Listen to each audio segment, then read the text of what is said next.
Hi, I'm Gary and this is episode 276 of EV Musings, a podcast about renewables, electric vehicles and things that are interesting to electric vehicle owners. And on the show today, we'll be looking at the London to Brighton EV Rally. This season of the podcast is sponsored by ZapMap, the go-to app for EV drivers, helping you find and pay for public charging with confidence. Our main topic of discussion today is the London to Brighton EV Rally. Regular listeners to the show will know that for the last 3 years, I've participated in an event in the early summer called the London to Brighton EV Rally.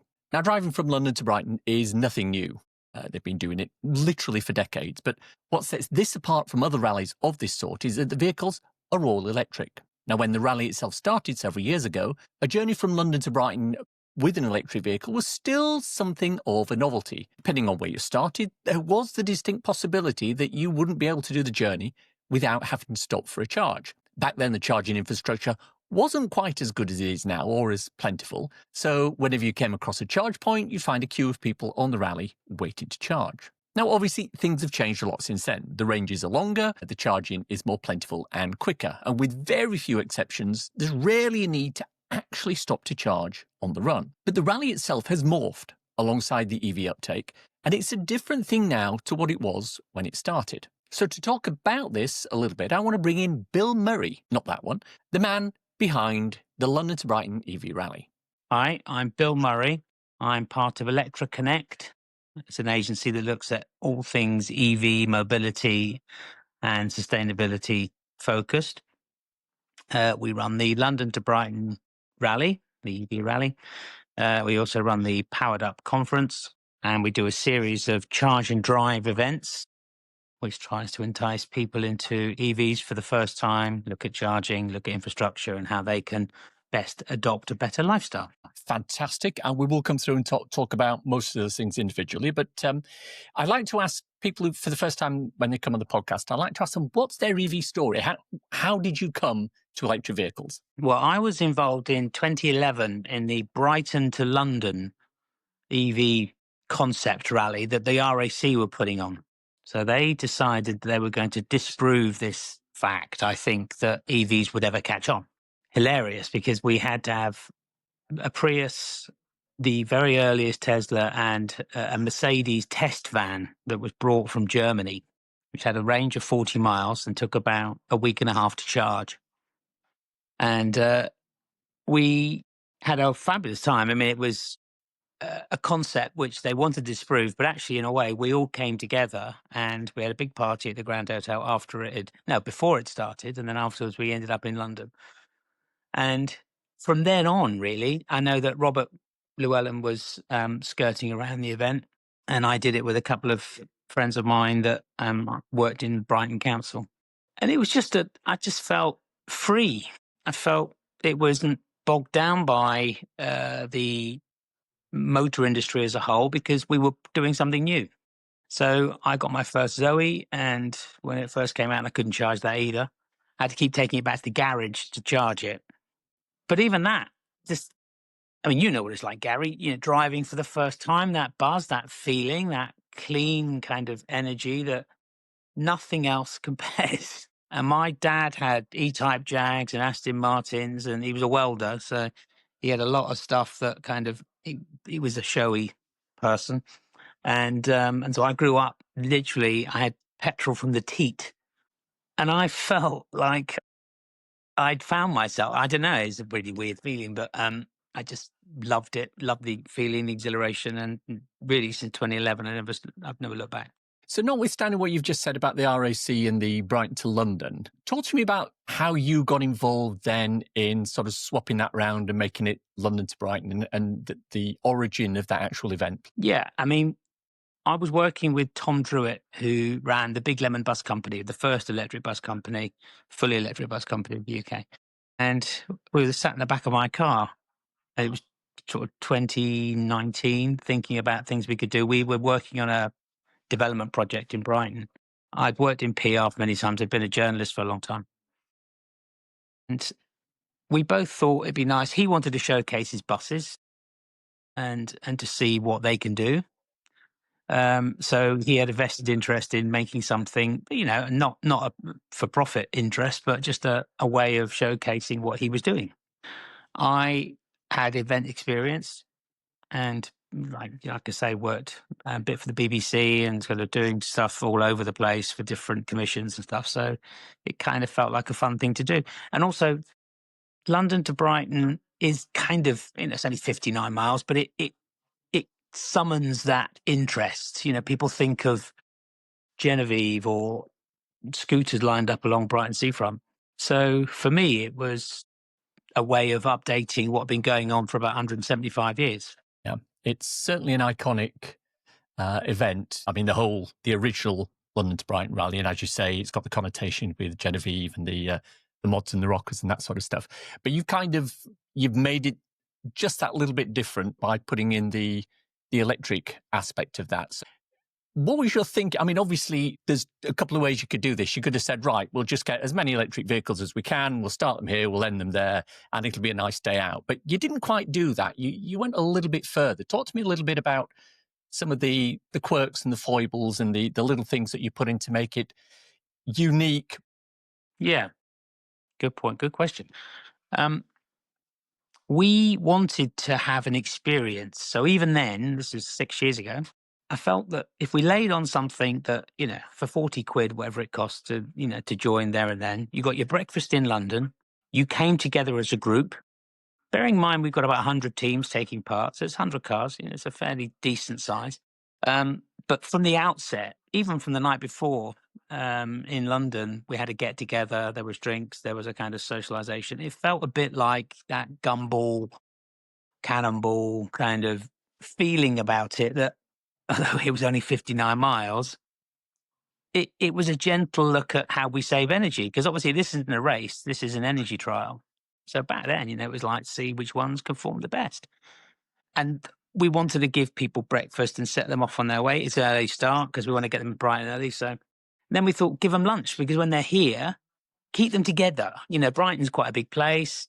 We hire the whole seafront, but it's nice to have that feeling that you're all together in one union. Put on some stands and stalls. Initially, we didn't know we'd grow into having huge concept stands from brands like BYD and Ford. And then in the evening, have an awards party that people wanted to go to. So the first one was at the Grand Hotel, and people were coveting the awards. We had Mark Williams from Far Show and Alison Ferns from BBC, who'd been our constant presenter for the whole thing. Charlie Borman was on the first year. Even had Mark Lester, who played Oliver, who's a big EV fanatic. We put on music. We put on the feeling that you'd achieve something, because, 6 years ago, it was still on the cusp of whether it was going to take off, whether charging infrastructure would catch up. You and I know how far this has come. So I wanted to do something that people could really come away from the weekend thinking, I had a cracking time in Brighton. It's very hard not to have a good time in Brighton. And the seafront lends itself to that feeling of, everyone's seen the seafront. They've watched Quadrophenia, or they've episodes of Grace. They're all filmed here. So I felt that there was something that, let them have a bit of Brighton as well. So we're the only event allowed to cross Westminster Bridge in procession. So we have all the cars coming over Westminster Bridge. We film it. I work closely with Westminster Council. And it's been accepted as a kind of a standard event. So it's an annual event, people covet. And I think now we've got a nice selection of self-builds again. We've got retrofits, and we've got, brand new cars and everyone else. So, and our rally faithful have been to Paris with us, they've been to Geneva with us, and they've been to Amsterdam with us. So, we've carried on the challenge. Like I say, I was in Paris this weekend and scoping some things out in Dieppe and Paris, potentially for another future run over there. So we've really carefully looked at every element that people can enjoy. I want to come back to the Paris aspect to that later on. When the London Brighton EV Rally first started, it was one of those things where there wasn't, a greater than zero probability that certain vehicles wouldn't actually make the whole distance from London to Brighton. That's, with very, very few exceptions, that's not the case now. So do you think that the nature of the rally has changed now? Because it's not, quote unquote, an endurance test. It's a drive in the what's usually the lovely summer sun. How have you kind of modified the event to take into account the fact that it's not as much of a distance or an endurance challenge as it used to be with some of the earlier EVs? Yeah, good point again. I think it's the fact that it's only 59 miles, so people can do it. It's accessible. We're not all about grand tourers and very expensive cars. We're about people wanting to either get in, find out information on, and just have some fun. So we've introduced Charge and Drive, which is our test drive brand, and so along that we did 400 test drives at the rally last year. We did a separate Charge and Drive event, which had another 350 test drives. So it was a way of just easily getting people away from showrooms into cars. Sometimes showrooms are quite imposing and, people feel a bit intimidated. And if you're going for EV for the first time, I'm not saying that, dealerships are obviously key to us, but it's an easier way of just finding out for the first time if it's for you. Because some people don't like the acceleration, some people don't like the handling, some people think it's a bit tricky, and there is a power element there which you haven't had from your 12-year-old Ford Focus, TDCi. You've probably had something, that wouldn't pull you out of bed, whereas they get into something which is nippy, zippy, and kind of different. So the rally, I think, has evolved into something that people can really attend, and we're free to attend. So we had 32,000 people come along the seafront last June on the solstice weekend. So it's a busy weekend for Brighton anyway. And because we closed the road, it becomes more of a spectacle. So we've got stunt shows, we've got music, presenters, people cross the line and they come into the sort of, what do we call it? The French word has gone out of my head. It should be, I speak French. Parc Fermé. Thank you very much, Mr. Comerford. It's just a nice way of people showing off their cars as well. So if we've got a lot of retrofits and we've got a lot of sort of rebuilds and self builds, it's a nice way of showing them off in a setting which is pretty unique. No one else, there are other rallies around the country, but they're more for like fleets and people that maybe like have bigger budgets. We're 40 quid, and if you've got a classic car, it's free. So we give you free entry. If you've got anything that's a retrofit or a classic car, we don't charge you because we want to showcase what can be recycled and reused. And you and I know that the next big phase in EV is the used car market. Oh, 100%, 100%. And I mean, the big thing I have on this podcast is the fact that there is, and we're in it, there's an EV bubble, and everyone inside the bubble knows and understands EVs and the benefits. And I think that originally a lot of people participating in the rally probably had the same feeling. They were in the bubble. But you're trying to expand the event to more and more people. And you talked about 30-odd thousand people coming through and hundreds of test drives. Are you gathering any data for how many people who've never driven an electric vehicle before are actually attending these events and doing 100%. Test drives? What sort of data are you getting out of that? So we had a Charge and Drive event, part of the rally, and obviously the standalone event. 63% of the people attending had never driven an EV before or even considered it. So well over half the people attending had never driven. And for Brighton, which is a pretty progressive city, it's got a good infrastructure. You've got Believe, Blink, and Chargy all putting in thousands of chargers, rumoured to be over 6,000, maybe 7,000 chargers in the city. The fact that people haven't driven the cars is staggering. Yeah. I mean, I talked about the bubble, and I keep having to remind myself that, there are, 30 million cars on the UK roads, and the vast majority of the people who are driving those have never even sat in an electric car, never mind driven them. And I think it's events like yours, especially the test drive options that you have there, and the separate event where you had the people come down. I attended that as well. I think they're brilliant to be able to bring people in and say, look, there's no pressure. You've got half a dozen different vehicles you can try. You want to try the BYD? Try the BYD. You want to do a Renault? Do that. Absolutely fantastic. So kudos on that. Well done. Are you finding it easier or harder to get the dealers to come down and help with the efforts that you're making? I think It's becoming more dealer based now. So OEMs have set the things up. I mean, BYD is a great example of, we've worked with them for the last 2 years. They are now empowering their dealerships, and I think they're looking at how they feed back information. Geely is a new contender to the market, and they've been really helpful with us. And certainly, I think we'll see lots of activity with them. And obviously, they're associated with LEVC. So I think that they're two big brands that I think have showcased how you start with an OEM and then move into dealer-led activations. Ford's the same, but Ford did a great promotion with us this summer.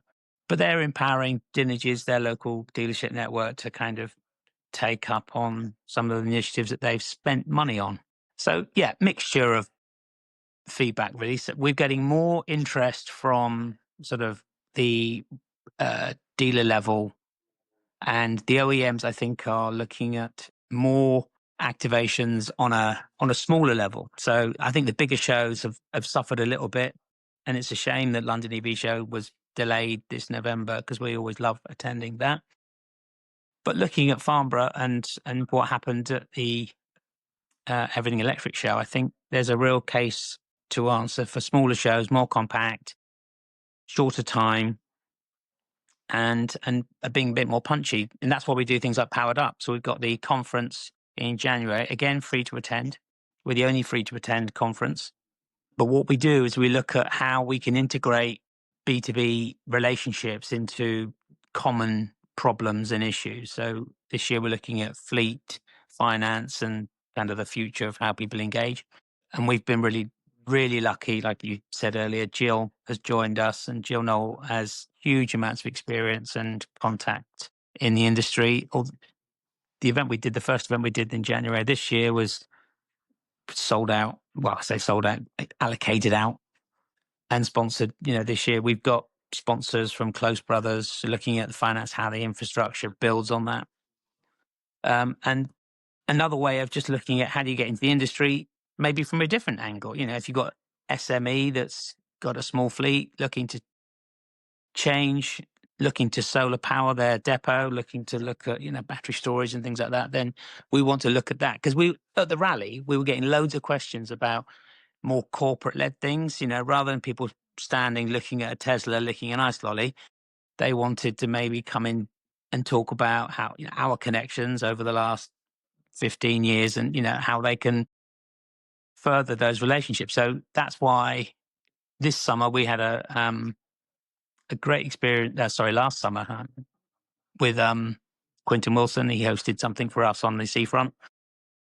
And that was the catalyst for us to think maybe we should do a conference that kind of gave people those opportunities, and also we can use the findings in the rally. So we talk about things in the rally that we talk about at a conference. So we're kind of, January is a think tank, and then in June we sort of follow on from what we talked about. And I mean, you mentioned Jill there, and I know you've got Harrison Hughes working alongside you. Tell me a little bit more about the team, because I'm pretty sure it's more than just 2/3 of you, isn't it? Well, we grow. I mean, Harrison's been a fantastic addition, and we went into business together following our relationship with Tom, and we're still obviously good friends with Tom, and we wish him well on everything he does. He does the international leg of the rally. Harrison, I thought from the very outset, he's an outstanding individual. He spoke at COP26 when he was 16. He was flown up to Scotland. And I think a lot of the power behind what we're doing has come from him and his intuition. Is Mr. EV. What he doesn't know isn't worth knowing. And I was always a traditional event manager, journalist, not really specific. I've done lots of transport related conferences in my previous roles and life. So I knew how to put things together, but never really had that true acumen. He has. And so he joined, and we extend the team closest to rally with Spike and with Melissa, who have worked with us for some time. And also we obviously have Kevin Booker, who Kevin has been with us for the whole time. So he's a consultant for us and we're a consultant for him. So we kind of do a two-way street.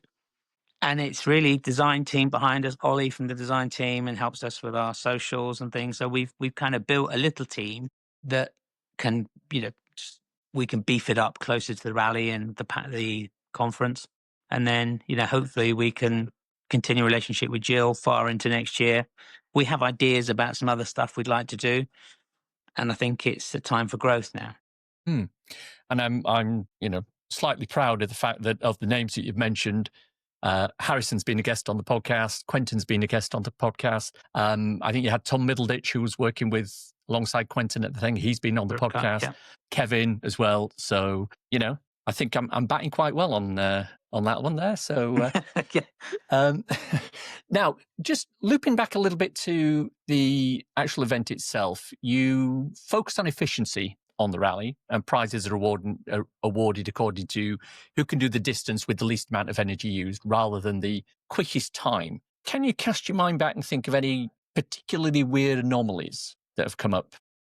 Well, the weirdest one and the most wonderful one is Cedric Lynch, who joined the rally in the first 2 years. Cedric was instrumental in development of the electric motor, and he won both categories both years with his own designed motorcycle, which was featured in Tomorrow's World in the 90s, in the very early 90s. Cedric is an inventor, an engineer, and a true pioneer. But his vehicle kind of looked like a cylindrical torpedo, which was steered by his bare feet. And he could cycle and use the power. And he won categories in both years. He beat people. And I remember we had the first awards ceremony at the Grand. And Cedric turned up in his rally T-shirt, bare feet, and looking like he'd been dragged through a head backwards, which, he'd been buffeted with the elements all day. And the Grand wouldn't let him in. So we had to fight. I had to go and have a delicate word with security and just, and say that Cedric was our guest. I love Cedric, and he's just a true maverick, an individual that really helped push the industry. So I guess, we've developed a few things. We had the first solar flyover, the solar planes that we've worked with did fly past in the first 2 years. And now you see solar planes everywhere, electric planes everywhere. But we had the first ones that did the fly pasts, which was great for Brighton Beach. Everyone was looking up and expecting to see something roar past, and then something gently puffed past. We had solar cars compete. We've had hydrogen cars. We took 3 hydrogen cars to Paris, and I think they cost £4. I think it cost £4 in total to get to Paris with a hydrogen car. They came from North Wales. So I think it's just the amount of quirky self builds, the individuals. We've had we made some real friends. And just visiting Paris last weekend and looking at what we did in Paris, which was a bit of a slog for year one. When we went to Paris, it was on fire because it was the time of the riots. So we had half the people pull out. But it was really interesting. We were waiting to load at Newhaven. And I think Rick Boulemier had a phone call. One of his team had a phone call from the Daily Mail suggesting they'd found out that we were doing the rally, and it was the first one that had been done. And the Daily Mail were saying, "You do realise the ferry's going to sink, don't you, with that many electric cars on board?" A genuine call and genuine trying to get a rise from us. I have got a friend on the Mail who did laugh about it and say that it was kind of a little bit tongue in cheek, but however, it was a genuine call. So I think, that's just what we did. We busted some myths. I think Tom was great taking everyone to Geneva and Amsterdam, obviously this year, showing what long distance can do. And he gets a good following. People follow him to, those European destinations. For us, it was difficult because we do such a big event on Brighton Seafront and then the awards in the night. Tom then heads off at 6 a.m. the next day. It was always quite tricky for us. So we're trying to get around that again. But we would like to get back to the continent, or we'd like our continental friends to come to us and maybe start from Paris and finish in London. Well, I like that. I've done, as you say, I've gone with Tom for the last 3 years to Paris and Geneva, and then Amsterdam this year. And those events, starting in London, going down to Brighton, then onto the continent, it's kind of a bit of a highlight for me, doing that in various different vehicles, which is fantastic. Now, one of the big unknowns for people like myself until a little bit closer to the time is, where's it going to be next year? So we knew it was going to be Paris a couple of years ago, and then we kind of suspected it might go on to somewhere else, which turned out to be Geneva. And then I had a little bit of an inkling that maybe we were somebody mentioned you might need your clogs next time. So that was Amsterdam. Do you have any hints that you can drop? Well, the only thing I can say is I did have a quick conversation with Tom, and he was asking the price of sun cream. So I'm going to let Tom take that question, and I think it might be a further distance, but at least at the end of it, you may be able to get your speedos on, Gary. Ooh. Right. I'm going to have to sit and think about that one. Appreciate that. Thank you very much. So what's next for the London to Brighton EV Rally? Well, we've got a huge amount of people interested in taking part. We've got 62 entries confirmed already, which is a record for us before Christmas. And we will look to build on the rally and its importance, its place within the annual diary. It's, like I say, it's going to be something that I really want to showcase self-builds and how people have put their energy into building their own vehicles. And we've really had great success with that. And that's really of interest to me. I think that, the engineering element and how people have got their fingernails black with success of building something beautiful. I think that's good. OEMs and test drives, we are embracing wholeheartedly because I think it's a great way of low pressure ease. And the fact that, we were over 60% of people that had never driven an EV, and we've done 3 charge and drives now, and it seems to grow. We sell that out. The test drives for the cars are literally go in seconds. So, and that's 26, 27 cars on test drives, and they go so quickly, people register and they're off. And we got the next one the end of March in Brighton. And we've been asked to do one in West Sussex as well. So they're going to be really interesting. And they're just, that's a good dealer exercise. And that's a way of embracing some of the charging companies as well and seeing how they're going to work within residents and, domestic areas. And then the rally will build up to the point where, hopefully we've got various destinations. We've been offered different destinations. And we're looking at that. We're actively looking at interesting sites, either from London or from Brighton home. So, we'll definitely do that and grow the conference powered up. Maybe we'll outgrow the Transport Museum. We can only get 110 people in at the moment. It's a nice feeling. And I've grown businesses in the past and grown too quickly. And it's like, oh, it's a beast. Now it's enjoyable. Now I feel, and I'm not, I've got Harrison who's extremely young and focused and, and I'm an old fart.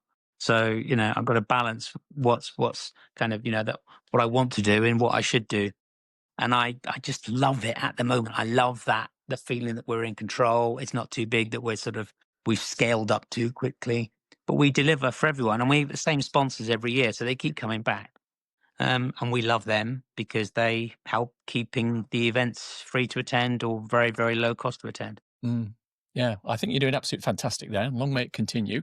Is there anything else you'd like the listeners to know before we wrap up? I think it's just, please give anything a chance, give any event that's up that's free to attend a chance. It's a wonderful, like we said when I first opened this interview, it's about that exhilaration, it's about that feeling.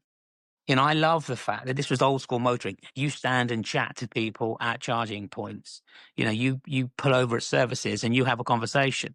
And it's so weird because our cars are branded. We've got these 2 great cars from BYD. They're fully branded and it's a talking point. So everyone will come over to us and ask us about the rally. And if you're at a charging port, then of course they're going to ask you because, you stand out like a sore thumb. And if you've got 40 minutes or, or less sometimes, whatever you're driving, when do you have 40 minutes to chat to a friend? It's really odd that, if you're on the phone, you're thinking, great to catch up, I've got to move on. When you're charging, there's all that pressure off and, they're total strangers, but you have that common link. And I think the rally was sort of helped by that because everywhere I went, people would see the car and ask about the rally, and you'd get a call a week later or a couple of days later with them signing up. That's the beauty of it. We're a very social set of drivers and passengers, and I think that's the thing to keep in mind. So it's not just the fact that you can charge for 7p a night, whatever, 7p per hour, whatever. You start making friends. It's a network that you grow, and eventually, you can start coming to some of the events that we stage. Fantastic. Great place to stop there, Bill. I think, thank you very much, Bill, for your time. Appreciate it. Thanks so much, Gary. I think you've done so much for the industry, and I love the fact you've contributed and you're always so engaged with us. And you always do everything with a smile. I've seen you in so many test drives. I said you crossed me when we were fully charged. You were driving past me in a van, and the smile on your face was just classic. And I just think you've got what I've got in the way that it's just fun still. It's just it ignites something, and I think what you've done is really special too. So well done. I appreciate that, Bill. Thank you very much. Now, if you've not been on the London to Brighton EV Rally, it's a really great event. Now, we usually meet at Westminster City School in Victoria, central London, which has a nice big courtyard where all the cars can amass. And we do that early on a Saturday morning. As Bill says, there's breakfast, everybody gets T-shirts, car stickers and instructions. And then we all depart on a convoy over Westminster Bridge for a nice Kodak moment. And after that, it's up to you to make your own way down to Brighton using whichever route you wish. The aim is to use the least amount of energy possible. Now, on the seafront, when you get there, there's a whole day of events and demonstrations with lots of stands and stalls for you to look at. You also get a voucher for lunch, and towards the end of the day, there's an awards ceremony with a bar and, weather-dependent, some outdoor activities. Now, I've done this event 3 times, and this year will be the 4th time. The date is the 20th of June, 2026. I'll put a link in the show notes to the website so that when the tickets are available, you can buy them immediately. Now, it's time for a cool EV or renewable thing to share with your listeners. IKEA, or as we know it here, IKEA, in Canada has completed 72% of its home deliveries with electric vehicles in August. The company built EV charging infrastructure without charging customers extra. And this move supports IKEA's goal of 90% zero-emission deliveries by 2028. IKEA said it invested $3.75 million, presumably Canadian, to build its charging network, with $1.175 million in funding from the Natural Resources Canada's Zero Emission Vehicle Infrastructure Program, the ZVIP. It has installed 90 EV charging ports across 17 of its home delivery fulfillment units, retail stores, and warehouses in Canada. So well done, IKEA. The EV Musings podcast is sponsored by ZapMap, the go-to app for EV drivers, helping you find and pay for public charging with confidence. See what charge points are available right now with live availability and unrivaled UK charge point coverage at your fingertips. Pay at thousands of charge points within the app or with the ZapMap charging card. Join over 1 million EV drivers, download ZapMap and charge with confidence. I hope you enjoyed listening to today's show, and it was put together this week with the help of Bill Murray. If you have any thoughts, comments, criticisms or other general messages to pass on to me, I can be reached at info@evmusings.com. On the socials, I'm on Blue Sky at evmusings.bsky.social. I'm also on Instagram at evmusings, where I post those little short videos and the odd podcast extract regularly. Why not follow me there? Many thanks to everyone who supports me through Patreon on a monthly basis and through coffee.com on an ad hoc basis. Now, if you enjoyed this episode, why not buy me a coffee? Go to coffee.com/evmusings and you can do just that. ko-fi.com/evmusings. Takes Apple Pay too. Regular listeners will know about my 2 ebooks. So you've gone electric, and so you've gone renewable. Now they're 99p each, or equivalent, and you can get them on the Kindle store on Amazon. Now check out the links in the show notes for more information, as well as a link to my regular EV Musings newsletter and associated articles. Now, I've spoken to a few of you, and I know that you're probably driving, walking, jogging, ironing, or sat on the sofa watching this on your phone. But if you can remember and you enjoyed the episode, drop a review in iTunes, please. Like, subscribe, leave a comment on YouTube, because it really helps. Thank you very much. If you've reached this part of the podcast and are still listening, thank you. Why not let me know you've got to this point by messaging me at musingsev.bsky.social with the words rally, rally, rally. Hashtag if you know, nothing else. Thanks, as always, to my co-founder, Simon. He's talking about a sponsored electric unicycle ride around the world. He wants to set off in the middle of winter from Siberia and end up crossing the Sahara in the height of summer. I told him he was mad to try and do such a thing at those times of the year. And he told me, well, we've got a huge amount of people interested in taking part. Thanks for listening. Bye.